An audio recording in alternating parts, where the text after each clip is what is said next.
கர்த்தருடைய பரிசுத்த நாமத்துக்கு கோடான கோடி ஸ்தோத்திரம் உண்டாவதாக. ஹல்லேலூயா. இந்த சகோதரன் 13 வயதாகின்றது. இவருடைய சாட்சியமும் கூட எங்களுடைய யூடியூப் வலைத்தளத்திலே நாங்கள் பதிவேற்றிருக்கின்றோம்.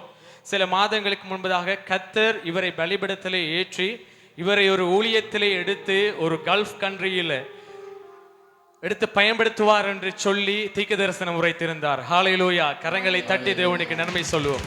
ஹல்லேலூயா. அதன் பின்பதாக இந்த ஜனவரி 26ஆம் தேதி இவருக்கு உடம்பிலே பிளட் பிரஷர் வந்திருக்கிறது, தோலிலே ஒரு அலர்ஜிக் வந்திருக்கின்றது. டாக்டர்கிட்ட கொண்டு போய் இருக்கிறாங்க.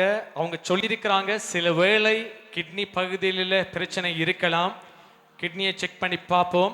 சில வேளை தைராய்டு பிரச்சனை இருக்கலாம், தைராய்டையும் செக் பண்ணி பார்ப்போம் என்று சொல்லி, உங்களுடைய நினைவுகள் என்னுடைய நினைவுகள் இல்லை என்று சொல்லி தேவன் சொல்லுகிறார். ஹல்லேலூயா.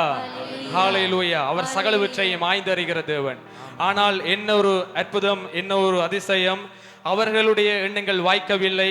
கர்த்தர் சொன்னது பலித்தது, கர்த்தர் முற்குறித்தது உண்டானது. தேவன் சொன்னார், இந்த பலிபீடத்திலே நீங்க போய் செக் பண்ணி பாருங்க, ஒன்றும் இல்லை என்று சொல்லுவாங்க என்று சொல்லி, அந்தபடியே கிட்னியிலையும் தைராய்ட்லையும் எந்தவித பிரச்சனையும் இல்லாமல் கர்த்தர் நன்மையான ரிப்போர்ட்களை தந்து தேவன் இந்த மகனுக்கு நன்மை செய்திருக்கிறார். நன்மை செய்த தேவனுக்கு கோடான கோடி ஸ்தோத்திரம் உண்டு.